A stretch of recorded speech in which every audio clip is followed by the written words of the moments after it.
लीजिए सुनिए प्रेमचंद की लिखी कहानी दो कब्रें। वाचन समीर गोस्वामी का है। अब न वो यौवन है, न वो नशा, न वो उन्माद। वो महफिल उठ गई, वो दीपक बुझ गया जिससे महफिल की रौनक थी। वो प्रेम मूर्ति कब्र की गोद में सो रही है। हां, उसके प्रेम की छाप अब भी हृदय पर है और उसकी अमर स्मृति आंखों के सामने। वीरांगनाओं में ऐसी वफा, ऐसा प्रेम, ऐसा व्रत दुर्लभ है और रईसों में ऐसा विवाह, ऐसा समर्पण, ऐसी भक्ति और भी दुर्लभ। कुंवर रणवीर सिंह रोज बिला नागा संध्या समय जोहरा की कब्र के दर्शन करने जाते, उसे फूलों से सजाते, आंसुओं से सींचते। 15 साल गुजर गए, एक दिन भी नागा नहीं हुआ। प्रेम की उपासना ही उनके जीवन का उद्देश्य था, उस प्रेम का जिसमें उन्होंने जो कुछ देखा वही पाया और जो कुछ अनुभव किया उसी की याद अब भी उन्हें मस्त कर देती है। इस उपासना में सुलोचना भी उनके साथ होती, जो जोहरा का प्रसाद और कुंवर साहब की सारी अभिलाषाओं का केंद्र थी। कुंवर साहब ने 2 शादियां की थीं, पर दोनों स्त्रियों में से एक भी संतान का मुंह न देख सकी। कुंवर साहब ने फिर विवाह न किया। एक दिन एक महफिल में उन्हें जोहरा के दर्शन हुए। उस निराश पति और अतृप्त युवती में ऐसा मेल मानो चिरकाल से बिछड़े हुए 2 साथी फिर मिल गए हों। जीवन का बसंत विकास संगीत और सौरभ से भरा हुआ आया, मगर अफसोस 5 वर्षों के अल्पकाल में उसका भी अंत हो गया। वो मधुर स्वप्न निराशा से भरी हुई जागृति में लीन हो गया। वो सेवा और व्रत की देवी 3 साल की सुलोचना को उनकी गोद में सौंपकर सदा के लिए सिधार गई। कुंवर साहब ने इस प्रेमादेश का इतने अनुराग से पालन किया कि देखने वालों को आश्चर्य होता था। कितने ही तो उन्हें पागल समझते थे। सुलोचना ही की नींद सोते, उसी की नींद जागते, खुद पढ़ाते, उसके साथ सैर करते, इतनी एकाग्रता के साथ जैसे कोई विधवा अपने अनाथ बच्चे को पाले। जब से वो यूनिवर्सिटी में दाखिल हुई, उसे खुद मोटर में पहुंचा आते और शाम को खुद जाकर ले आते। वो उसके माथे पर से वो कलंक धो डालना चाहते थे जो मानो विधाता ने क्रूर हाथों से लगा दिया था। धन तो उसे ना धो सका, शायद विद्या धो डाले। एक दिन शाम को कुंवर साहब जोहरा के मजार को फूलों से सजा रहे थे और सुलोचना कुछ दूर पर खड़ी अपने कुत्ते को गेंद खिला रही थी कि सहसा उसने अपने कॉलेज के प्रोफेसर डॉक्टर रामेंद्र को आते देखा। सकचाकर मुंह फेर लिया, मानो उन्हें देखा नहीं। शंका हुई कहीं रामेंद्र इस मजार के विषय में कुछ पूछ न बैठे। यूनिवर्सिटी में दाखिल हुए उसे 1 साल हुआ था। इस 1 साल में उसने प्रणय के विविधा रूपों को देख लिया था। कहीं क्रीड़ा थी, कहीं विनोद था, कहीं कुत्सा थी, कहीं लालसा थी, कहीं उच्छृंखलता थी, किंतु कहीं वो सहृदयता न थी जो प्रेम का मूल है। केवल रामेंद्र ही एक ऐसे सज्जन थे जिन्हें अपनी ओर ताकते देखकर उसके हृदय में सनसनी होने लगती थी, पर उनकी आंखों में कितनी विवशता, कितनी पराजय, कितनी वेदना छिपी होती थी। रामेंद्र ने कुंवर साहब की ओर देखकर कहा, तुम्हारे बाबा इस कब्र पर क्या कर रहे हैं? सुलोचना का चेहरा कानों तक लाल हो गया। बोली, ये इनकी पुरानी आदत है। रामेंद्र, किसी महात्मा की समाधि है? सुलोचना ने इस सवाल को उड़ा देना चाहा। रामेंद्र ये तो जानते थे कि सुलोचना कुंवर साहब की दाश्ता औरत की लड़की है, पर उन्हें ये न मालूम था कि ये उसी की कब्र है और कुंवर साहब अतीत प्रेम के इतने उपासक हैं। मगर ये प्रश्न उन्होंने बहुत धीमे स्वर में न किया था। कुंवर साहब जूते पहन रहे थे। ये प्रश्न उनके कानों में पड़ गया। जल्दी से जूता पहन लिया और समीप जाकर बोले, संसार की आंखों में तो वो महात्मा न थी, पर मेरी आंखों में थी और है। ये मेरे प्रेम की समाधि है। सुलोचना की इच्छा होती थी यहां से भाग जाऊं, लेकिन कुंवर साहब को जोहरा के यशोगान में आत्मिक आनंद मिलता था। रामेंद्र का विस्मय देखकर बोले, इसमें वो देवी सो रही है जिसने मेरे जीवन को स्वर्ग बना दिया था। ये सुलोचना उसी का प्रसाद है। रामेंद्र ने कब्र की तरफ आश्चर्य से कहा, अच्छा? कुंवर साहब ने मन में उस प्रेम का आनंद उठाते हुए कहा, वो जीवन ही और था प्रोफेसर साहब। ऐसी तपस्या मैंने और कहीं नहीं देखी। आपको फुर्सत हो तो मेरे साथ चलिए, आपको उन यौवन स्मृतियों। सुलोचना बोल उठी, वे सुनाने की चीज नहीं है दादा। कुंवर, मैं रामेंद्र बाबू को गैर नहीं समझता। रामेंद्र को प्रेम का ये अलौकिक रूप मनोविज्ञान का एक रत्न सा मालूम हुआ। वो कुंवर साहब के साथ ही उनके घर आए और कई घंटे तक उन हसरत में डूबी हुई प्रेम स्मृतियों को सुनते रहे। जो वरदान मांगने के लिए उन्हें साल भर से साहस न होता था, दुविधा में पड़कर रह जाते थे, वो आज उन्होंने मांग लिया। लेकिन विवाह के बाद रामेंद्र को नया अनुभव हुआ। महिलाओं का आना जाना प्रायः बंद हो गया। इसके साथ ही मर्द दोस्तों की आमदरफ्त बढ़ गई। दिन भर उनका तांता लगा रहता था। सुलोचना उनके आदर सत्कार में लगी रहती। पहले 1-2 महीने तक तो रामेंद्र ने इधर ध्यान नहीं दिया, लेकिन जब कई महीने गुजर गए और स्त्रियों ने बहिष्कार का त्याग न किया, तो उन्होंने एक दिन सुलोचना से कहा, ये लोग आजकल अकेले ही आते हैं? सुलोचना ने धीरे से कहा, हां, देखती तो हूं। रामेंद्र, इनकी औरतें तो तुमसे परहेज नहीं करती। सुलोचना, शायद करती हो। रामेंद्र, मगर वे लोग तो विचारों के बड़े स्वाधीन हैं। इनकी औरतें भी शिक्षित हैं। फिर ये क्या बात है? सुलोचना ने दबी जबान से कहा, मेरी समझ में कुछ नहीं आता। रामेंद्र ने कुछ देर असमंजस में पड़कर कहा, हम लोग किसी दूसरी जगह चले जाएं तो क्या हर्ज? वहां तो कोई हमें न जानता होगा। सुलोचना ने अब की तीव्र स्वर में कहा, दूसरी जगह क्यों जाए? हमने किसी का कुछ बिगाड़ा नहीं है, किसी से कुछ मांगते नहीं। जिसे आना हो आए, ना आना हो ना आए, मुंह क्यों छिपाएं? धीरे धीरे रामेंद्र पर एक और रहस्य खुलने लगा, जो महिलाओं के व्यवहार से कहीं अधिक घृणास्पद और अपमानजनक था। रामेंद्र को अब मालूम होने लगा कि ये महाशय जो आते हैं और घंटों बैठे सामाजिक और राजनीतिक प्रश्नों पर बहसें किया करते हैं, वास्तव में विचार विनिमय के लिए नहीं, बल्कि रूप की उपासना के लिए आते हैं। उनकी आंखें सुलोचना को खोजती रहती हैं। उनके कान उसी की बातों की ओर लगे रहते हैं। उसकी रूप माधुरी का आनंद उठाना ही उनका अभीष्ट है। यहां उन्हें वो संकोच नहीं होता जो किसी भले आदमी की बहू बेटी की ओर आंखें नहीं उठने देता। शायद वे सोचते हैं यहां उन्हें कोई रोक टोक नहीं है। कभी कभी जब रामेंद्र की अनुपस्थिति में कोई महाशय आ जाते, तो सुलोचना को बड़ी कठिन परीक्षा का सामना करना पड़ता। अपनी चितवनों से, अपनी कुत्सित संकेतों से, अपनी रहस्यपूर्ण बातों से, अपनी लंबी सांसों से उसे दिखाना चाहते थे कि हम भी तुम्हारी कृपा के भिखारी हैं। अगर रामेंद्र का तुम पर 16वां आना अधिकार है, तो थोड़ी सी दक्षिणा के अधिकारी हम भी हैं। सुलोचना उस वक्त जहर का घूंट पीकर रह जाती। अब तक रामेंद्र और सुलोचना दोनों क्लब जाया करते थे।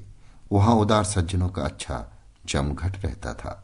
जब तक रामेंद्र को किसी की ओर संदेह न था, वो उसे आग्रह करके अपने साथ ले जाते थे।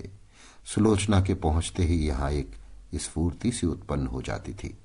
जिस मेज पर सुलोचना बैठती, उसे लोग घेर लेते थे। कभी कभी सुलोचना गाती थी।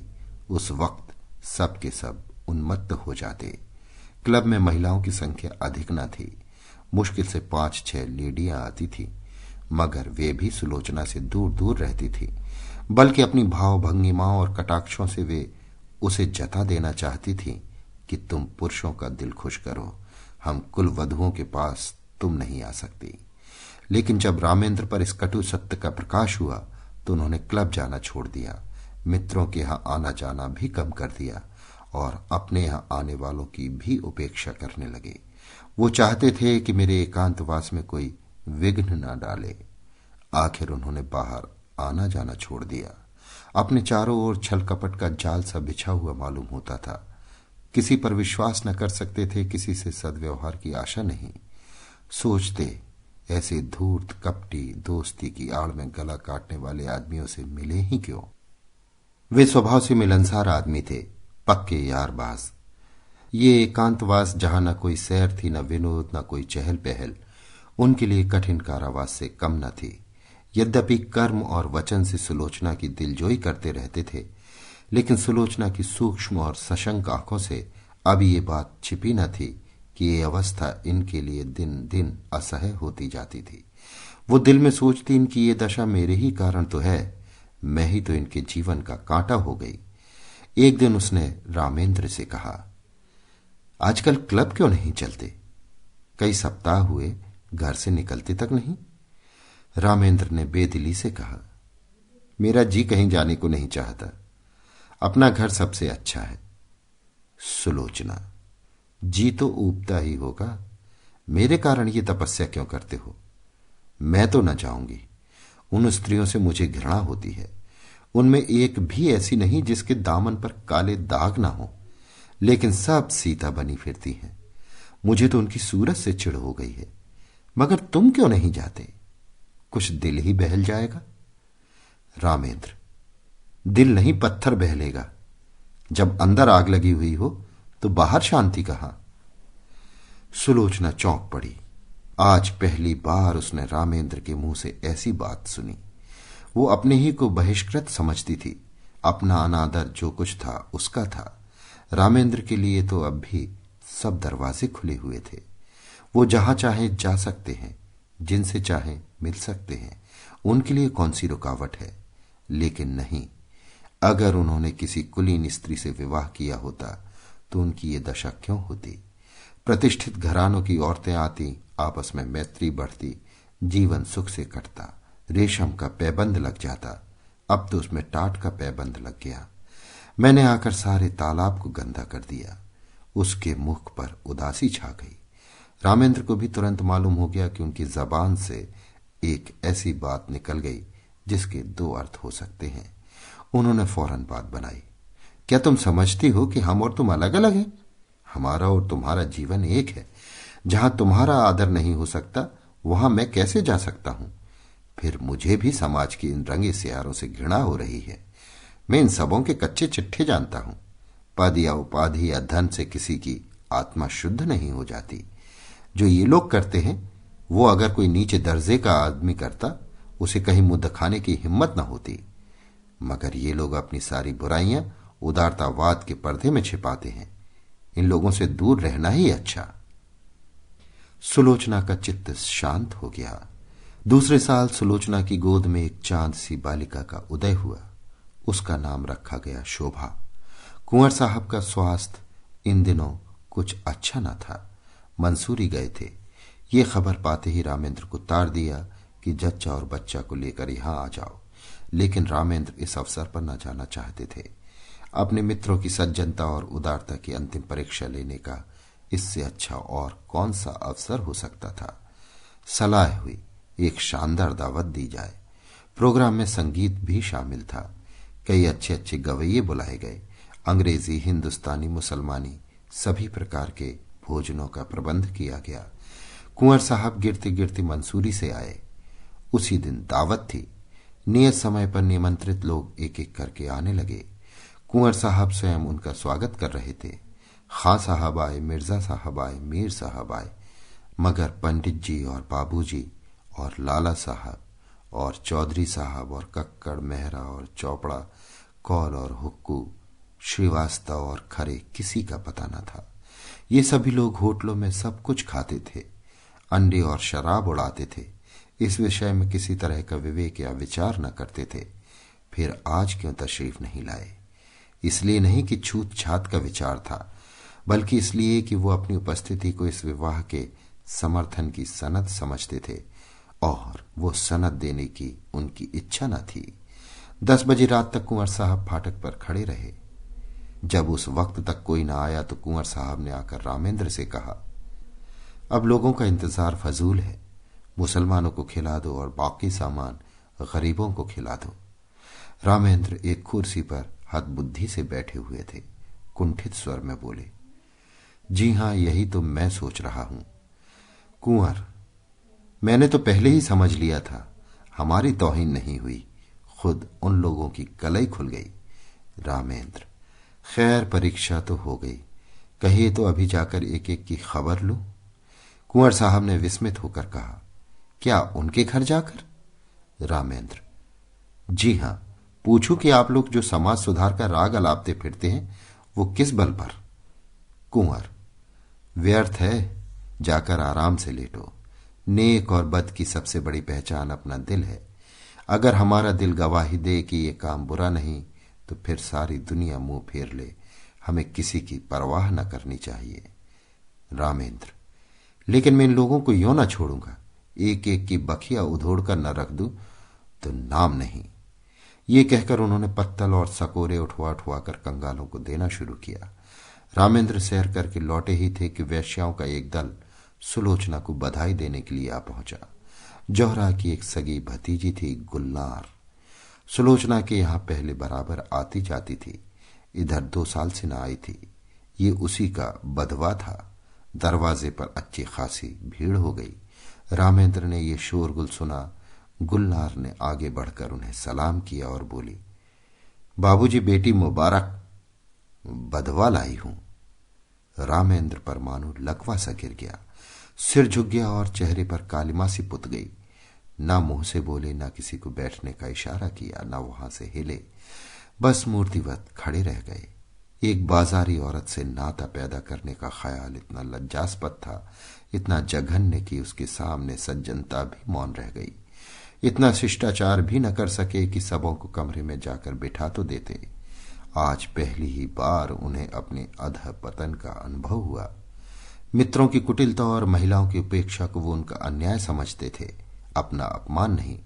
लेकिन ये बधवा उनकी अबाध उदारता के लिए भी भारी था।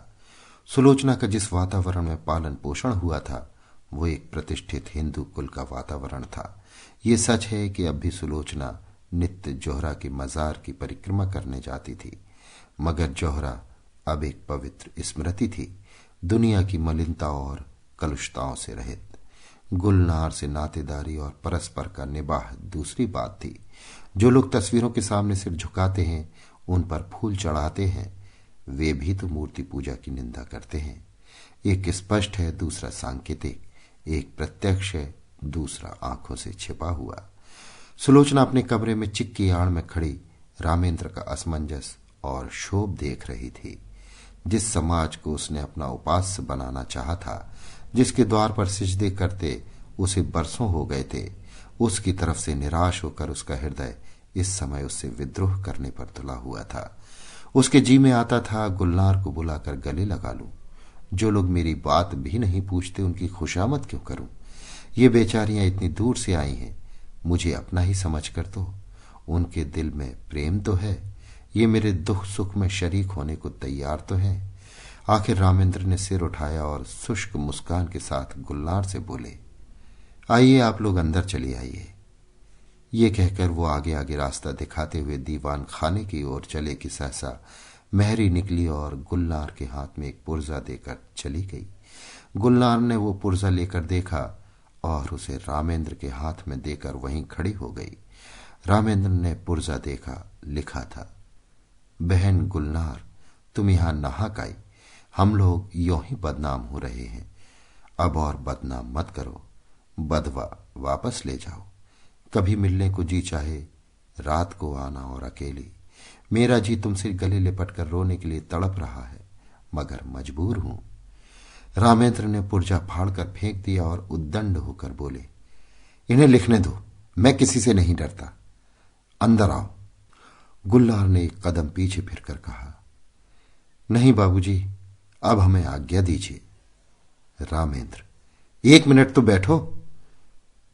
गुलनार, जी नहीं, 1 सेकंड भी नहीं। गुलनार के चले जाने के बाद रामेंद्र अपने कमरे में जा बैठे। जैसी पराजय उन्हें आज हुई, वैसे पहले कभी नहीं हुई। वो आत्माभिमान, वो सच्चा क्रोध जो अन्याय के ज्ञान से पैदा होता है, लुप्त हो गया था। उसकी जगह लज्जा थी और ग्लानि। इसे बधावे की क्यों सूझ गई? यों तो कभी आती जाती न थी, आज ना जाने कहां से फट पड़ी। कुंवर साहब होंगे इतने उदार, उन्होंने जौहरा के नातेदारों से भाईचारे का निबाह किया होगा। मैं इतना उदार नहीं हूं। कहीं सुलोचना छिपकर इसके पास आती जाती तो नहीं? लिखा भी तो है कि मिलने का जी चाहे तो रात को आना और अकेली। क्यों ना हो, खून तो वही है, मनोवृत्ति वही, विचार वही, आदर्श वही। माना कुंवर साहब के घर में पालन पोषण हुआ, मगर रक्त का प्रभाव इतनी जल्दी नहीं मिट सकता। अच्छा, दोनों बहनें मिलती होंगी तो उनमें क्या बातें होती होंगी? इतिहास या नीति की चर्चा तो हो नहीं सकती, वही निर्लज्जता की बातें होती होंगी। गुलनार अपना वृतांत कहती होगी, उस बाजार के खरीदारों और दुकानदारों के गुणदोषों पर बहस होती होगी। ये तो हो ही नहीं सकता कि गुलनार इसके पास आते ही अपने को भूल जाए और कोई भद्दी, अनर्गल और कलुषित बातें न करे।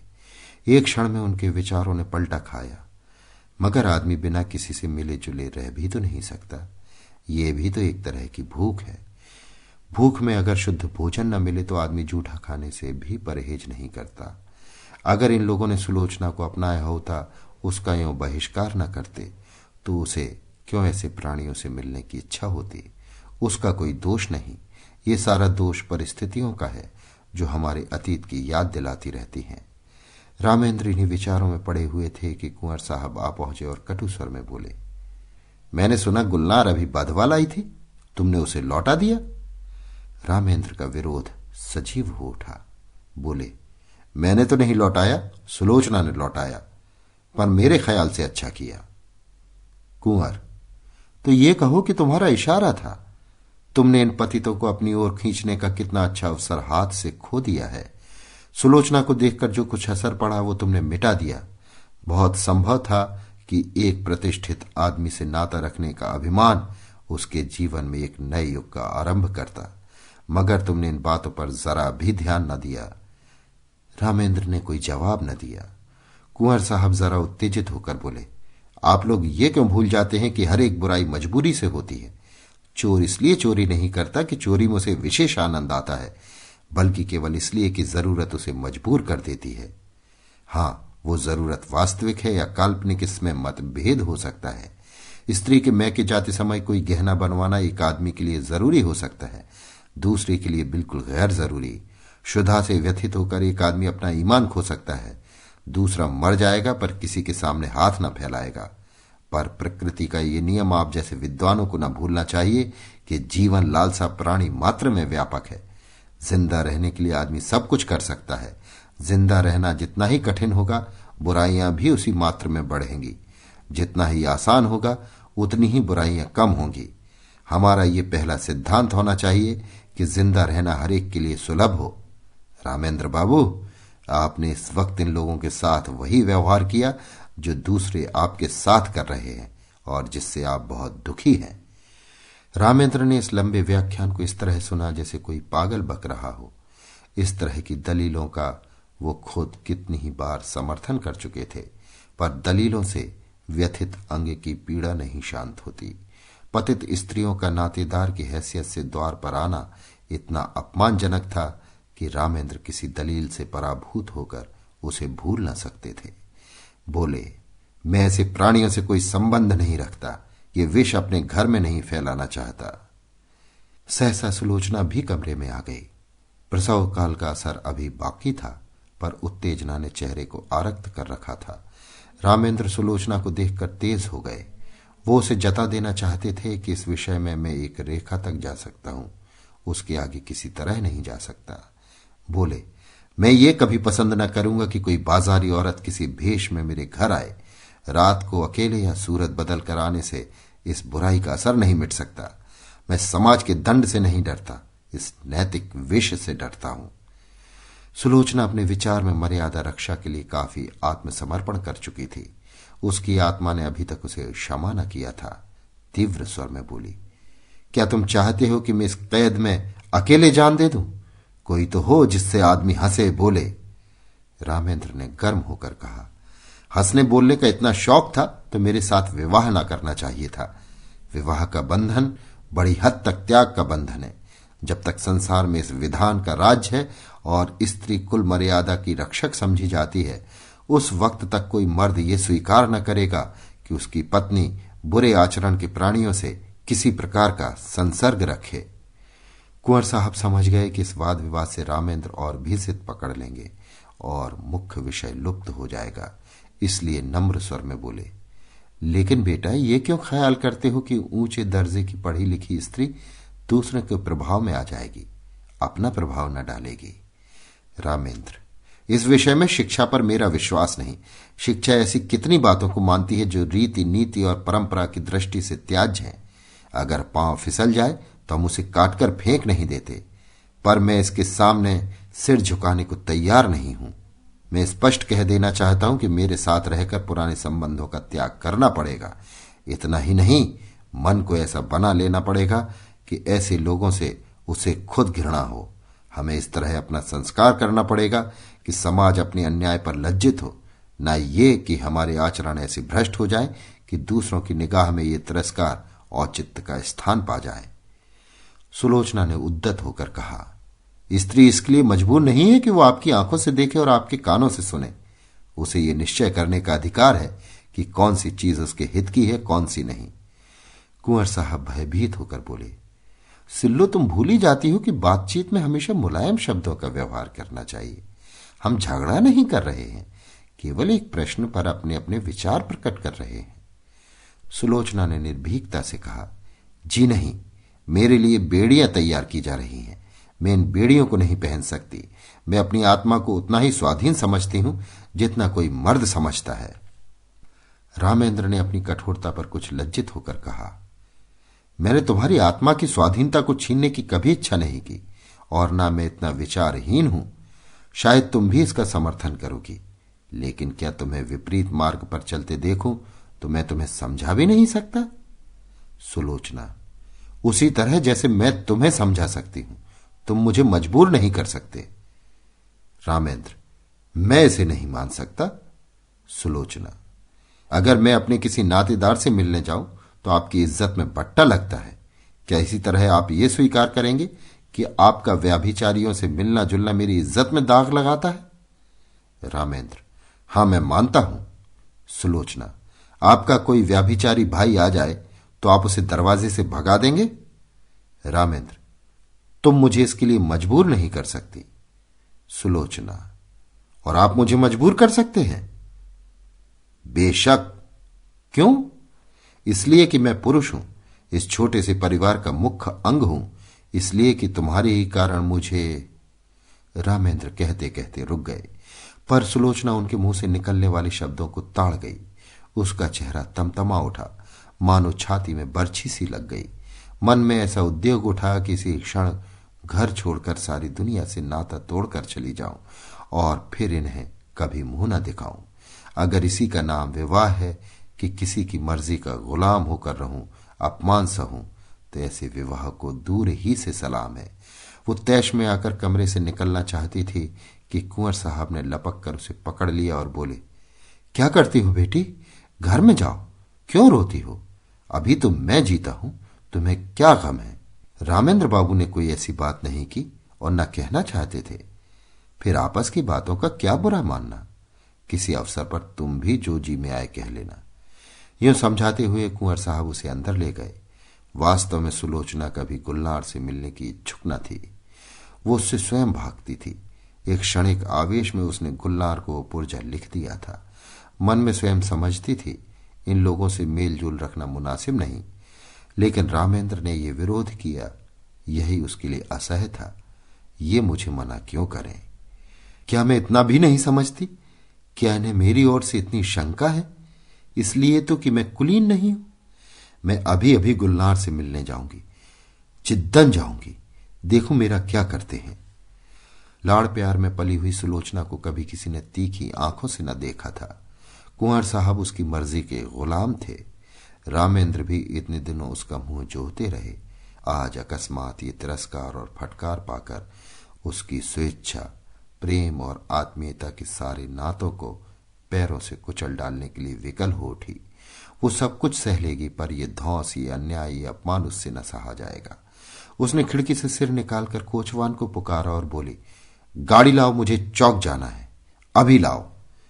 कुंवर साहब ने चुमका कर कहा, बेटी सिल्लो, क्या कर रही हो? मेरे ऊपर दया करो, इस वक्त कहीं मत जाओ, नहीं हमेशा के लिए पछताना पड़ेगा। रामेंद्र बाबू भी बड़े गुस्सेवर आदमी हैं, फिर तुमसे बड़े हैं, ज्यादा विचारवान हैं, उन्हीं का कहना मान जाओ। मैं तुमसे सच कहता हूं, तुम्हारी मां जब थी तो कई बार ऐसी नौबत आई कि मैंने उनसे कहा घर से निकल जाओ, पर उस प्रेम की देवी ने कभी ड्योढ़ी के बाहर पांव नहीं निकाला। इस वक्त धैर्य से काम लो। मुझे विश्वास है जरा देर में रामेंद्र बाबू खुद लज्जित होकर तुम्हारे पास अपराध क्षमा कराने आएंगे। सहसा रामेंद्र ने आकर पूछा, गाड़ी क्यों मंगवाई, कहां जा रही हो? रामेंद्र का चेहरा इतना क्रोधोन्मत्त हो रहा था कि सुलोचना सहम उठी। दोनों आंखों से ज्वाला सी निकल रही थी, नथने फड़क रहे थे, पिंडलियां कांप रही थीं। ये कहने की हिम्मत न पड़ी कि गुलनार के घर जाती हूं। गुलनार का नाम सुनते ही शायद ये मेरी गर्दन पर सवार हो जाएंगे। इस भय से वो कांप उठी। आत्मरक्षा का भाव प्रबल हो गया। बोली, जरा अम्मा के मजार तक जाऊंगी। रामेंद्र ने डांट कर कहा, कोई जरूरत नहीं वहां जाने की। सुलोचना ने कातर स्वर में कहा, क्यों, अम्मा के मजार तक जाने की भी रोक है? रामेंद्र ने उसी ध्वनि में कहा, हां। सुलोचना, तो फिर अपना घर संभालो, मैं जाती हूं। रामेंद्र, जाओ, तुम्हारे लिए क्या, ये ना सही दूसरा घर सही। अभी तक तस्मा बाकी था, वो कट गया। यूं शायद सुलोचना वहां से कुंवर साहब के बंगले पर जाती, 2-4 दिन रूठी रहती, फिर रामेंद्र से मना लाते और मामला तय हो जाता। लेकिन इस चोट ने समझौते और संधि की जड़ काट दी। सुलोचना दरवाजे तक पहुंची थी, वहीं चित्र लिखित सी खड़ी रह गई, मानो किसी ऋषि के शाप ने उसके प्राण खींच लिए हों। वहीं बैठ गई, न कुछ बोल सकी न कुछ सोच सकी। जिसके सिर पर बिजली गिर पड़ी हो वो क्या सोचे, क्या रोए, क्या बोले। रामेंद्र के वे शब्द बिजली से कहीं अधिक घातक थे। सुलोचना कब तक वहां बैठी रही उसे कुछ खबर न थी। जब उसे होश आया तो घर में सन्नाटा छाया हुआ था। घड़ी की तरफ आंख उठी, 1 बज रहा था। सामने आराम कुर्सी पर कुंवर साहब नवजात शिशु को गोद में लिए सो गए थे। सुलोचना ने उठकर बरामदे में झांका। रामेंद्र अपने पलंग पर लेटे हुए थे। उसके जी में आया इसी वक्त इनके सामने जाकर कलेजे में छुरी मार लूं और इन्हीं के सामने तड़प तड़प कर मर जाऊं। वो घातक शब्द याद आ गए। इनके मुंह से ऐसे शब्द निकले क्यों कर? इतने चतुर, इतने उदार और इतने विचारशील होकर भी ये जुबान पर ऐसे शब्द क्यों कर ला सके? उसका सारा सतित्व भारतीय आदर्शों की गोद में पली हुई भूमि पर आसक्त पड़ी हुई अपनी दीनता पर रो रहा था। वो सोच रही थी, अगर मेरे नाम में ये दाग न होता, मैं भी कुलीन होती, तो क्या ये शब्द इनके मुंह से निकल सकते थे? लेकिन मैं बदनाम हूं, दलित हूं, त्याज हूं, मुझे सब कुछ कहा जा सकता है। उफ, इतना कठोर हृदय! क्या वो किसी दशा में भी रामेंद्र पर इतना कठोर प्रहार कर सकती थी? बरामदे में बिजली की रोशनी थी। रामेंद्र के मुख पर शोभ या गिलानी का नाम भी न था। क्रोध की कठोरता अब तक उसके मुंह को विकृत किए हुए थी। शायद इन आंखों में आंसू देखकर अब भी सुलोचना के आहत हृदय को तस्कीन होती, लेकिन वहां तो अभी तक तलवार खिंची हुई थी। उसकी आंखों में सारा संसार सूना हो गया। सुलोचना फिर अपने कमरे में आई। कुंवर साहब की आंखें अब भी बंद थीं। इन चंद घंटों ही में उनका तेजस्वी मुख कांतिहीन हो गया था। गालों पर आंसुओं की रेखाएं सूख गई थीं। सुलोचना ने उनके पैरों के पास बैठकर सच्ची भक्ति के आंसू बहाए। हाय, मुझ अभाग्नि के लिए इन्होंने कौन कौन से कष्ट नहीं झेले, कौन कौन से अपमान नहीं सहे। अपना सारा जीवन ही मुझ पर अर्पण कर दिया, और उसका ये हृदय विदारक अंत। सुलोचना ने फिर बच्ची को देखा, मगर उसका गुलाब सा विकसित मुंह देखकर भी उसके हृदय में ममता की तरंग ना उठी। उसने उसकी तरफ से मुंह फेर लिया। यही वो अपमान की मूर्तिमान वेदना है जो इतने दिनों मुझे भोगनी पड़ी। मैं इसके लिए क्यों अपने प्राण संकट में डालूं? अगर उसके निर्दयी पिता को उससे प्रेम है तो उसको पाले, और एक दिन वो भी उसी तरह रोए जिस तरह आज मेरे पिता को रोना पड़ रहा है। ईश्वर, अब की अगर जन्म देना तो किसी भले आदमी के घर जन्म देना। जहां जोहरा का मजार था उसी के बगल में एक दूसरा मजार बना हुआ है। जोहरा के मजार पर घास जमाई है, जगह जगह से चूना गिर गया है, लेकिन दूसरा मजार बहुत साफ सुथरा और सजा हुआ है। उसके चारों तरफ गमले रखे हुए हैं और मजार तक जाने के लिए गुलाब के बेलों की रविशें बनी हुई हैं। शाम हो गई है। सूर्य की क्षीण उदास पीली किरणें मानो उस मजार पर आंसू बहा रही हैं। एक आदमी 3-4 साल की बालिका को गोद में लिए हुए आया और उस मजार को अपने रूमाल से साफ करने लगा। रविशों में जो पत्तियां पड़ी थीं उन्हें चुनकर साफ किया और मजार पर सुगंध छिड़कने लगा। बालिका दौड़ दौड़कर तितलियों को पकड़ने लगी। ये सुलोचना का मजार है। उसकी आखिरी नसीहत थी कि मेरी लाश जलाई न जाए, मेरी मां की बगल में मुझे सुला दिया जाए। कुंवर साहब तो सुलोचना के बाद 6 महीने से ज्यादा न चल सके। हां, रामेंद्र अपने अन्याय का पश्चाताप कर रहे हैं। शोभा अब 3 साल की हो गई है और उसे विश्वास है कि एक दिन उसकी मां इसी मजार से निकलेगी। अभी आप सुन रहे थे प्रेमचंद्र की लिखी कहानी 2 कब्रें। वाचन समीर गोस्वामी का था।